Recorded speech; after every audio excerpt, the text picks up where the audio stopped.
Hi guys, just a quick little shameless plug to remind you that we are coming to Europe this summer for our workshops. We will be visiting Zurich, Berlin, Amsterdam, Paris and London. All of the information and to book is on our workshops website, and I will pop a link for that down below in the description. We hope to see you there. Hi guys, welcome back to our channel. On a recent workshop, we had one of the participants show Peter a reference photo and asked Peter how he would light that kind of style of photo. And we had another participant ask about collapsed umbrella. So Peter thought he would kill two birds with one stone and created this lighting setup. And we thought that the look was really cool, so we're going to share it with you guys as well. So one of the things I talk about a fair bit on workshops and also with new people coming up, if you're a musician, one of the first things you do is copy other people's work. So you start playing covers, and that's how you learn, that's how you learn to play, that's how you get feels of different styles. At the workshop, I quite often say to the photographers, pick out a pitch you'd like to, and then I'll show you what I mean about them making it yours.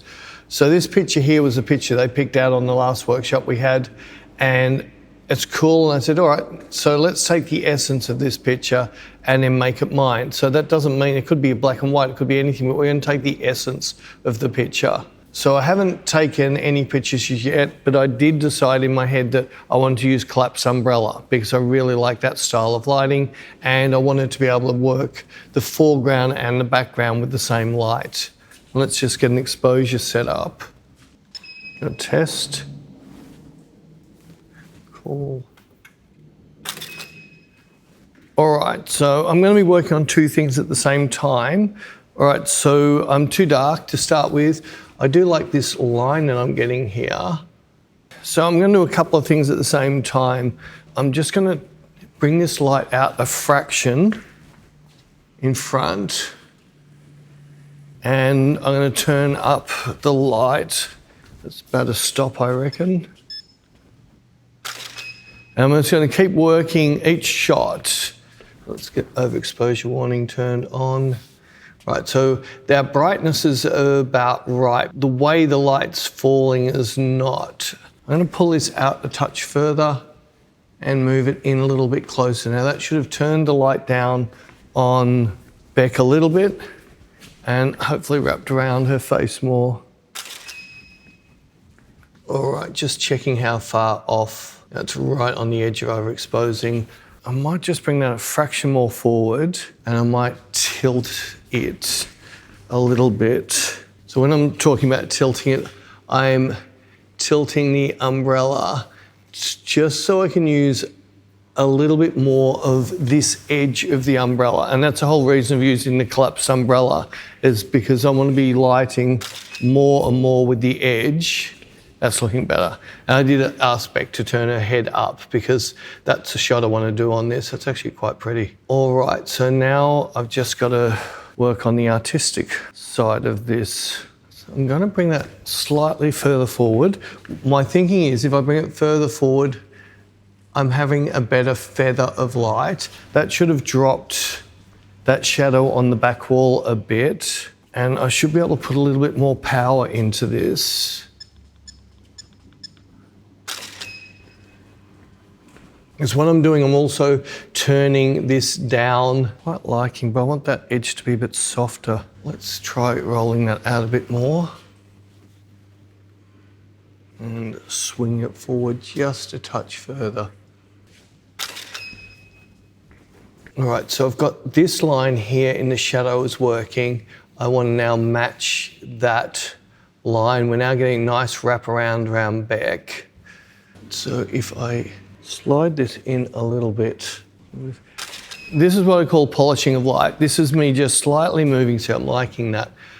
That softer feather's working. All right, so I want to get that a little bit closer down on Beck. There's too much headroom. I want to keep that same angle. I think if I keep slipping it in slightly, I'm going to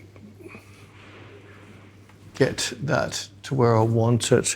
And it's also going to give me a softer light on Beck's face because it's feathering across her a bit more. That's coming down nicely. I am getting my mic stand in shot now, so I'm just going to have to content aware that out later. I want to try and pull this shadow a bit not as dark.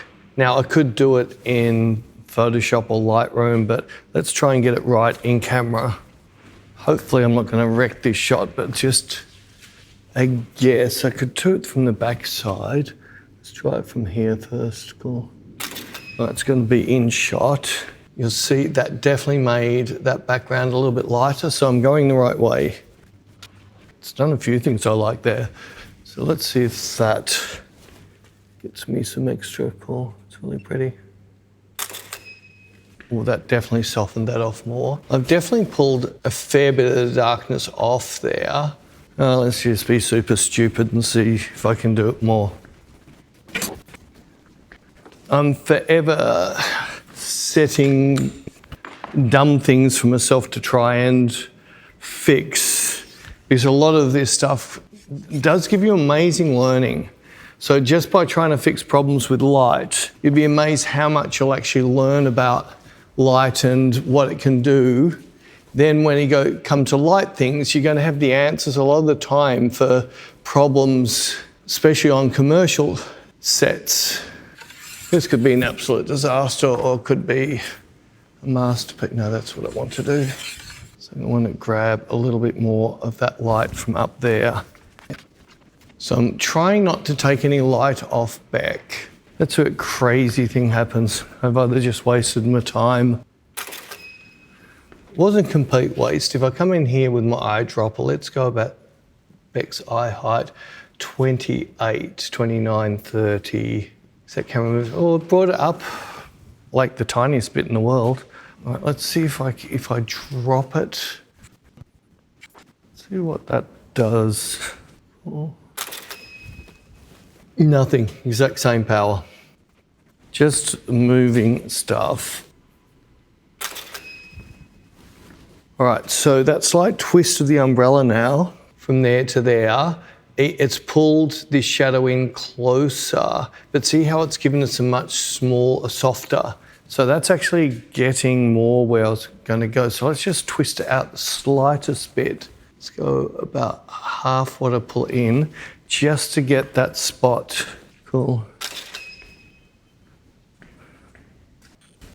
Sorry, I get very obsessive about lighting, and it's happened. Cool, let's take a shot.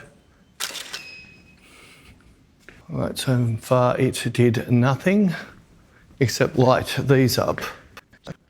I'm just going to do baby steps. So what I'm doing is just I light at the background to put a fill light, and it's starting to work now. So I just need more volume on it. I'll put about half as much again on it. I just want to start seeing a line of light come up, and then I can adjust the bounce board. Oh, we're getting something now, finally. All right, let's try. You can see the model's getting very bored with this. The look on her face is very bored. You'll see, as I click through, you'll see how I'm lighting up that area. I'm quite liking where it's going. If I drop the light down a fraction, it's going to make it more intense on that board. Ha! Right, so that's now too much, but that is getting closer to where I want it. Right, so if I just pull this board back a fraction, hopefully that's going to spread that light a bit more. That's getting much better. Right, we're getting a little bit of spill onto Beck. Hope I didn't stuff it. I've moved more than I would normally move in one hit. That's it. I might just pull down a fraction. So I think this light's sitting on 8. What's it sitting on? 8. Let's take down to 7.8. That should be enough. Now I'll get back to do a really, really bestest pose in the world, if she's awake. That's cool. Nice. All right, I'm loving everything about that. This is just straight out of camera now, so I'm just going to do a tiny bit of post work to it. And yeah.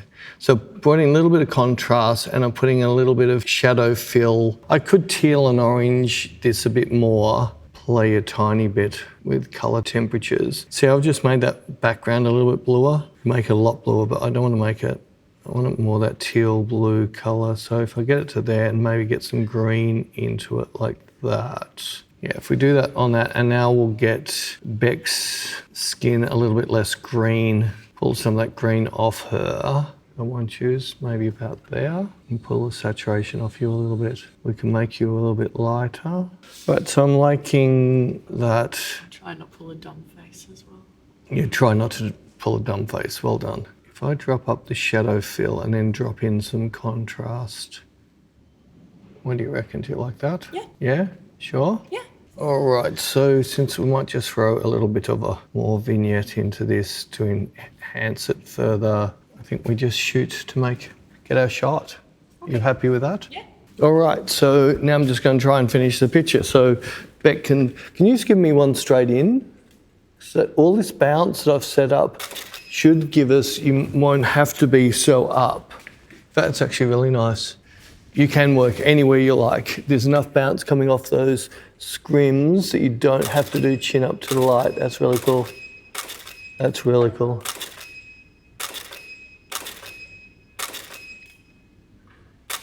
Nice. That's cool, I love.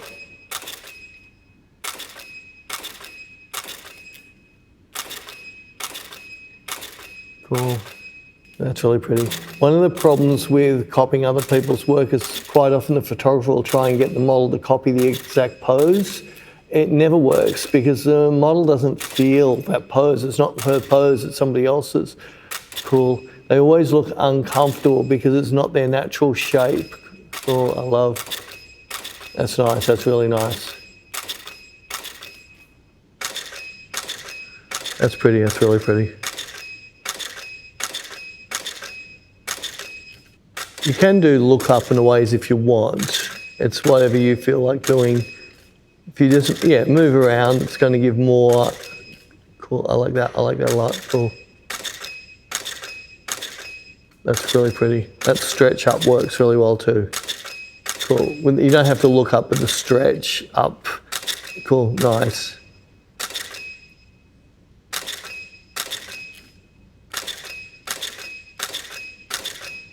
Nice, that's really cool, cool.